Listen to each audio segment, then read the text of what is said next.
together as a group to recognize and honor those that sacrificed to preserve the ideals of this country, the freedoms of this country.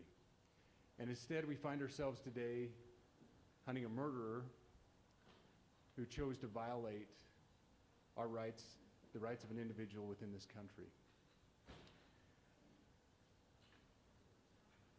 Just to recap yesterday's events, at around 12:20 p.m., political influencer Charlie Kirk was at Utah Valley University participating in a student-sponsored event with Turning Point USA. Charlie was shot at that event. He was transported to a local hospital where he later passed. Last night, his body was moved to the state office of the medical examiner. We will continue to facilitate movements to get him home today and with his family. Yesterday, during the investigative process, we located a couple of persons of interest. We interviewed those individuals, and after releasing them and after clearing them of being suspects, they faced scrutiny, they faced threats. We asked the public to be patient with the investigative process. These individuals were not suspects, they were people of interest. We ask that you do not impose into those people and that investigative process. They don't deserve that harassment for being subject to that. I'd like to thank all the investigators that are involved in this. They have worked around the clock, all day yesterday, through the night last night.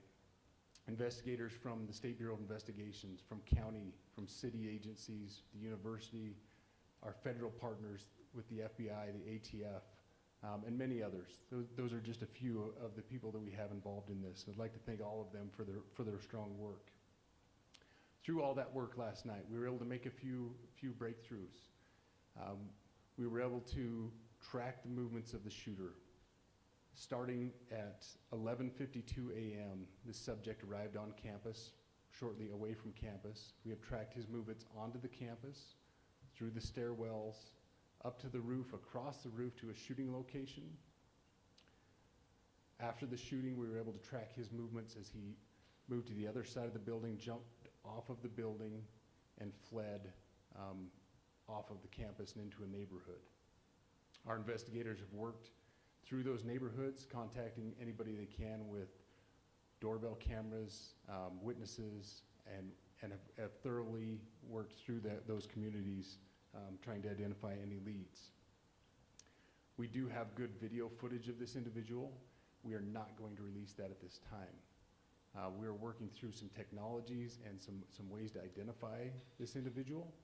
If we are unsuccessful, we will reach out to you as the media and we will push that publicly to help us identify them. But we are confident in our abilities right now, and we would like to move forward in a manner that keeps everyone safe and moves this process appropriately.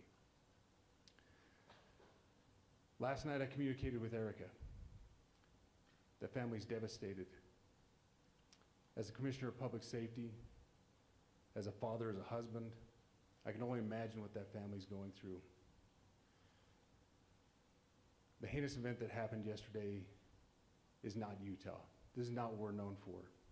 Over the past several weeks, we've seen this state come together to help families in mourning, come together as a community to show what Utah is known for a state of character, of service, of camaraderie, of a neighboring feel. We will not stand for what happened yesterday. We are exhausting every lead. We have every officer invested in this, every investigator, every local agency. The outpouring of support from the law enforcement community has been astounding. We are investing everything we have into this, and we will catch this individual. Having walked through the crime scene, through the hallways of this school, through the classrooms, I can't imagine what the people on scene felt as well. A horrific event where some of them barricaded in classrooms, some of them ran in fear. Can't overstate the tragedy and the horrific event that yesterday was, and how we will work to bring to justice the actions of one individual or any other individuals that assisted in that. Our state has gone through a lot, and we will come out successful. With that, I'll turn the time over to Special Agent Bowles. Charge.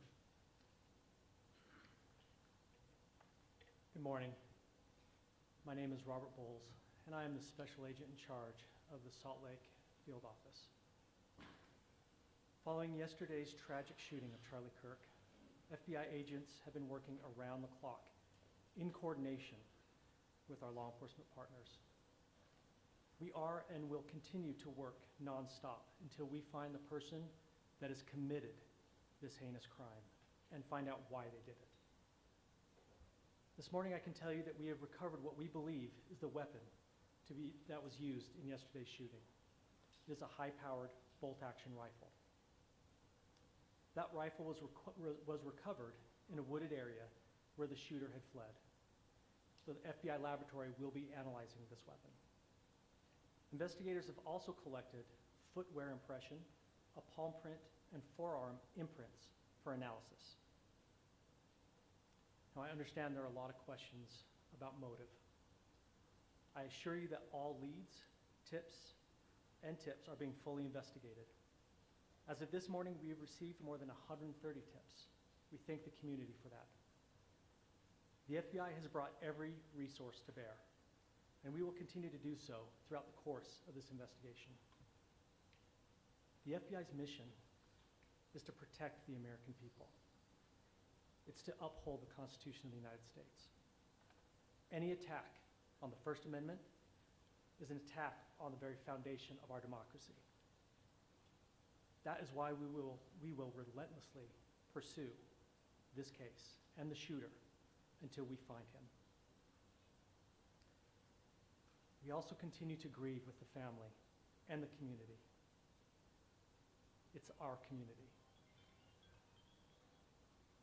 If you have any video or images from the shooting, we ask you to please submit them to our digital media tip website at www.fbi.gov/Utah Valley Shooting.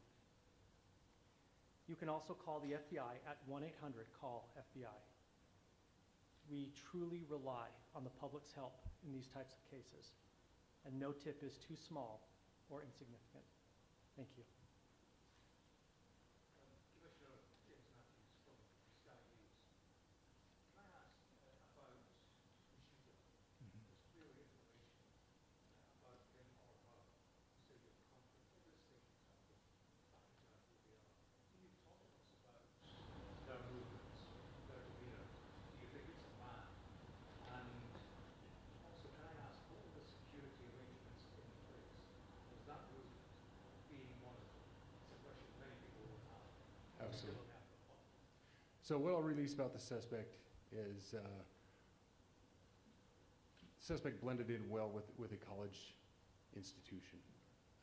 We're not releasing many details right now, and we will soon, but right now we're not. But that individual appears to be of college age. We are confident in our abilities to track that individual. If we're unsuccessful in identifying them immediately, we will reach out for the public's help and the media's help in pushing those photos. That was a new development overnight, working through the night, studying those cameras. So that's something that's new and that we're working through right now. As far as the security, I cannot speak to that. Neither the Department of Public Safety nor the Federal Bureau of Investigation was involved in the planning or security of this event, and that'll have to be a question later for other agencies.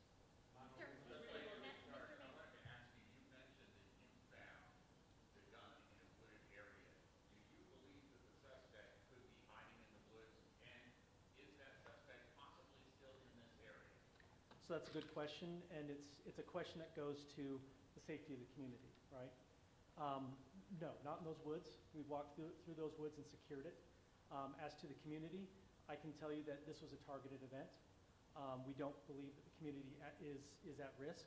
However, we are exhausting every resource to find him, and we will do so. Special Agent Bowles, that is how we with the BBC. From the images you have, can you see clearly the suspect's face? You say he's college age. Do you believe he was from this university? And how far do you think he may have gone in this time span?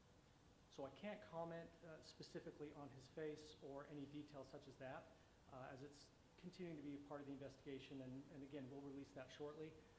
However, we're doing everything we can to find him, and we're not sure how far he has gone yet, but we will But you do our have a best. clear image of his face?